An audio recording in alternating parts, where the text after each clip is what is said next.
let's talk about the Swans. This has come from nowhere a little bit. They are in a real spot. They've got McDonald now out with a long-term injury. Mills has gone down. And their midfield was smashed on the weekend, and John Longmire was quite perplexed. And then we just got smashed at CBs, and second and third quarter, I don't think I've seen sort of figures like it.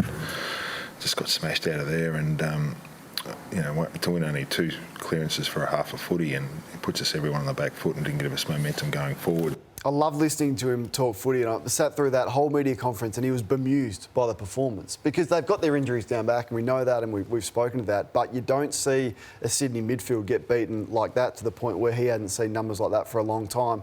And I just wonder, in hindsight, in the off-season, what they could have done to strengthen the list, because Curry, the teams up the top of the ladder have all improved their list. We speak of Melbourne, even Port Adelaide, the Crows add Rankin, a lot's been spoken of Brisbane, the Western Bulldogs strengthen their lineup. That is what Sydney did in the off-season. Nothing really of note other than Aaron Francis. There may be salary cap issues, but in the off-season they didn't improve, and with the injuries they've got, their depth have been exposed. They've got no more injuries than what Collingwood have got, and that's been highlighted with their lack of, strength. And one big decision they did make was to re-sign Lance Franklin, Matthew, for 1 more year. Yeah, and I understood that because his season last year was pretty good, Hutch, but I wanted to talk to you around Buddy and what you do in this situation if they fall out of finals contention over the next month or 5 or 6 weeks. Do you let Buddy just play it out, or do you sort of try and look after him if he's continuing to play the way he is? Well, it's interesting. The season's still very much alive for me, so I'm not quite as cynical as everyone else on them. But 2 games of percentage is a fair bit with that injury list.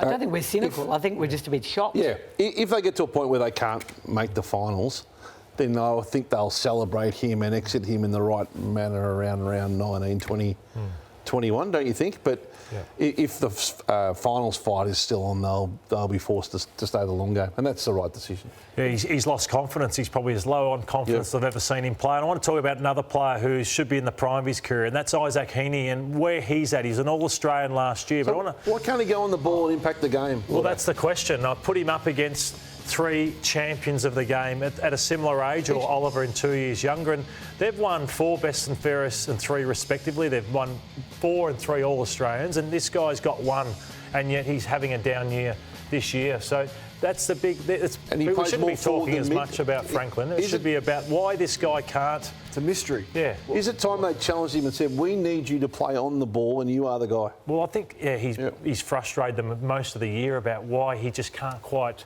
get past. He had a good year last year, but he's sort of a bit of a highlights reel at the moment, not to the level of these guys who just do it week in and week out.